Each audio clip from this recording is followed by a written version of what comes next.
कसं निवडलं पीक, काय केलं भरघोस उत्पादनासाठी.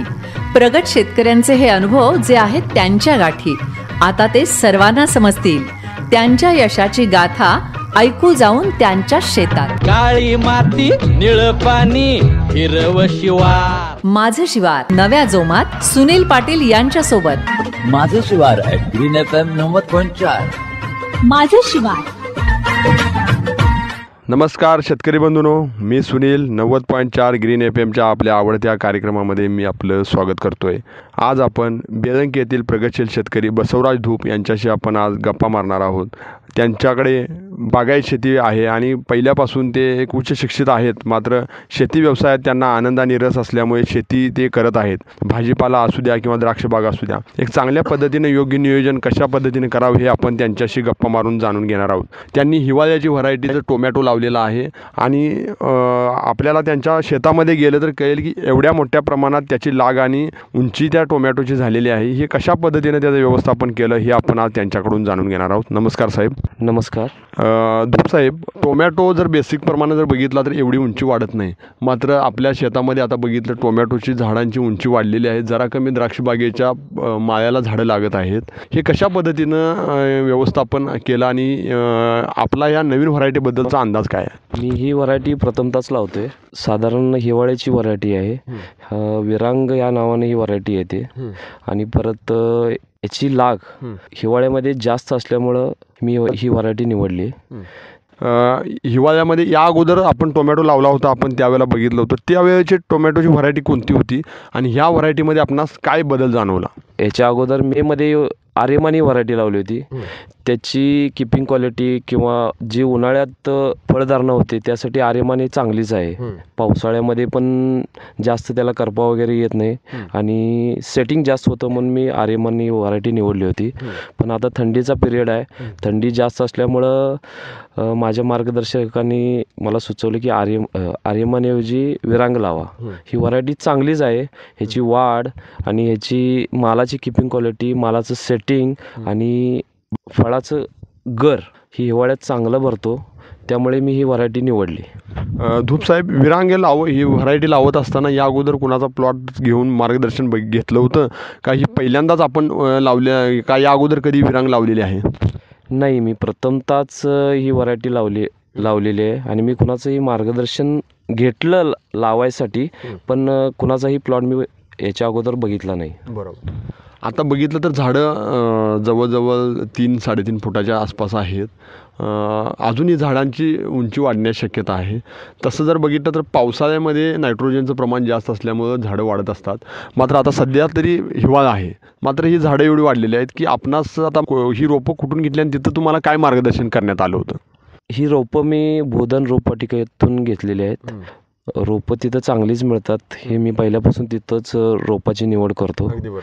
आणि झाडं हे रोप म्हणजे हे टोमॅटोचं झाड किती उंची प्रमाणात जातं हे कशा पद्धतीनं मार्गदर्शन करण्यात आलं होतं? ही रोपं जास्त वाढतात असं समजलं होतं, म्हणजे ऐकून होतो. पण आता ती रोपं मी लावल्यापासून तर बघतोय जास्त मी रसायन सोडलं नाही याला, पण औषधाचं योग्य वेळी योग्य नियोजन केलेलं आहे. त्या पद्धतीने ही व्हरायटी चांगली आणण्याचा मी प्रयत्न केलेला आहे. धूप साहेब, सगळ्यात महत्त्वाचा प्रश्न म्हणजे तुम्ही कायमच टोमॅटो लावत आला आहात. आर्यमान असू द्या किंवा आणि नवीन कोणती व्हरायटी असू द्या किंवा तुम्ही आता लावलेली विरांग असू द्या, यामध्ये रोगाचा प्रादुर्भाव कोणत्या व्हरायटीला जास्त होतो? यामधला फरक आहे? औषधाचं प्रमाण कसं राहतं या 2-4 व्हरायटीमध्ये? नाही, ती वातावरणावर राहतं. पावसाळ्यात करपा रोगाचा प्रादुर्भाव जास्त होतो, करपा आणि दावणी. त्याच्या पद्धतीनं हिवाळ्यामध्ये फक्त करपा, दावणीचा काही एवढा प्रादुर्भाव होत नाही आणि किडीचा जास्त प्रादुर्भाव होतो. त्यामुळे त्याचं नियोजन योग्य वेळी केलेलं आहे आणि करत आलेलो आहे. आत्ता जी व्हरायटी लावलेली आहे ही व्हरायटीची लागण कधी केली आणि लागण करण्याच्या अगोदर पूर्व मशागत कशा पद्धतीने करून घेतली? पूर्व मशागत म्हणजे प्रथमतः यात मी हे दुसरं पीक घेतोय ह्याच बेडवरती. पहिल्यांदा कारली दोडका होता. परत तो जास्त खर्च होऊ नये त्याच बेडवरती मी हे टोमॅटोची लागण केलेली आहे आणि 3 महिन्यापूर्वी म्हणजे ऑक्टोबरमध्ये याची लावण केलेली आहे मी. साधारणतः किती दिवसानं टोमॅटो सुरू होतो म्हणजे पहिला तोडा होतो? ह्या व्हरायटीचं कमीत कमी 85 ते 90 दिवसानं तोडा येतो पहिला. त्यानंतर मग प्रत्येक 7-8 दिवसाला किंवा जसं माल पिकल तसं याचा तोडा घ्यावा लागतो. बरोबर. यामध्ये ह्या व्हरायटीबद्दल जर बोलायचं म्हटलं तर टोमॅटोची वजन क्षमता पण जास्त वाटते मला, म्हणजे मोठी दिसत आहेत.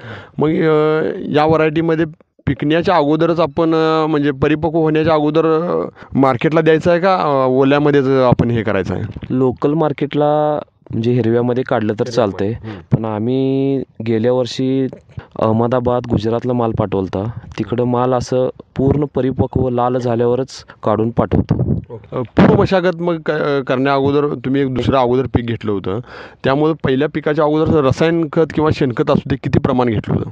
तसं हे बागेचं रान आहे, त्याच्यामध्ये जवळजवळ एक 4 टन मी शेणखत टाकलेलं आहे आणि रसायनसुद्धा टाकलेलं होतं. त्यामध्ये DAP, MOP, बरोबर, मॅग्नेशियम सल्फेट. जास्तीत जास्त कोणत्या रोगाचा प्रादुर्भाव जास्त होतो आता सध्या जाणवलं आपणास की बाबा या 3 महिन्यात या रोगानं म्हणजे टोमॅटोला जास्त अटॅक केला? करपा रोगाचा प्रादुर्भाव जास्त होतो आणि अळी, मोठी आणि नागाळी याचा प्रादुर्भाव टोमॅटोला जास्त होतो. आता आपल्या प्लॉटमध्ये बघितलं तर काही झाडं म्हणजे जरा कमी वेगळ्या पद्धतीची वाटत आहेत. आता पहिल्या सुरुवातीला एक बघितलं, आता सध्या इथं हे अशामुळे कशामुळे झालं आहे किंवा का फरक आहे? सुरुवातीला लावलं तेव्हा पाऊस जास्त होता, त्याच्यामध्ये जुना बेड असल्यामुळे त्याच्यामध्ये गोगलगाईचं प्रमाण जास्त होतं. सुरुवातीला लावण केली, त्यानंतर जरा गोगलगाईनं झाड कातरणं याचा मला जास्त जरा त्रास झाला. त्याच्यामध्ये झाडं म्हणजे लावताना मागं पुढं झाली.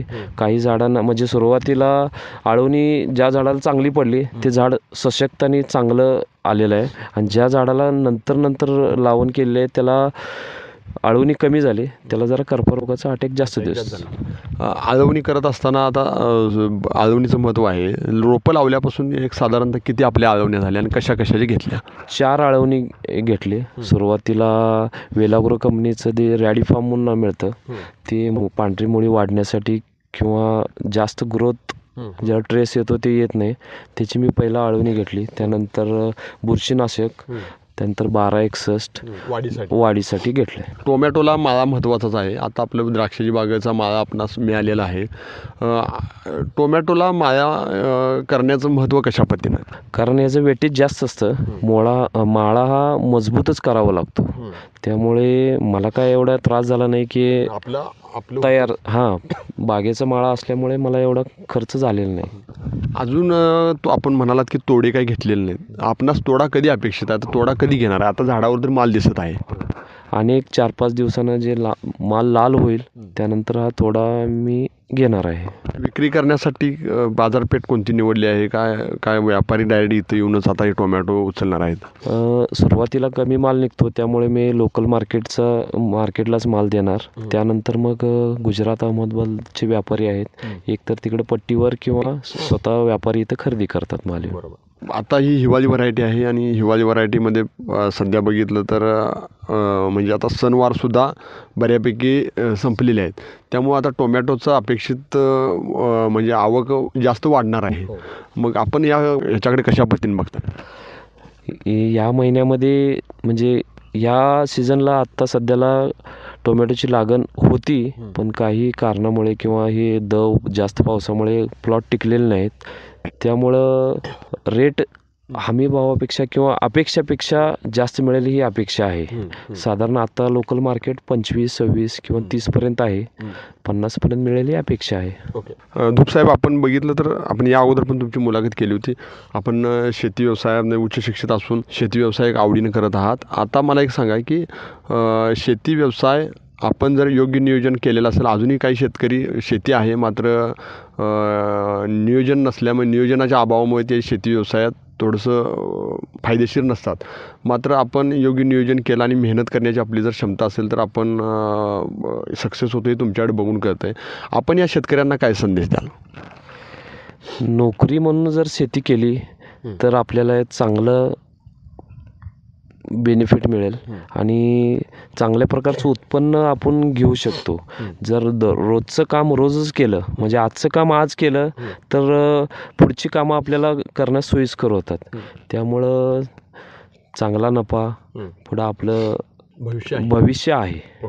तर शेतकरी बंधूंनो, हे होते बेळंकीमधील प्रगतशील शेतकरी बसवराज धूप साहेब, ज्यांच्याशी आपण टोमॅटो विषयावर गप्पा मारल्या. ते एक उच्च शिक्षित आहेत. भाजीपाला व्यवसाय करून शेती व्यवसायामध्ये आज सध्या ते एक चांगलं त्यांचं शेती व्यवसायामध्ये नाव आहे. आणि त्यांचा मोबाईल क्रमांक आहे 9975 970455. आपणास काही शंका असतील, मार्गदर्शन हवं असेल तर आपण या नंबरवरती कॉल करू शकता. तर शेतकरी बंधूंनो, वेळ झाल्या इथंच थांबण्याची. उद्या भेटूया आपल्या आवडत्या कार्यक्रमामध्ये. तोपर्यंत धन्यवाद. माझं शिवार ग्रीन FM 90.4. माझं शिवार 90.4 Green FM. सुनो ग्रीन, रहो एवरग्रीन.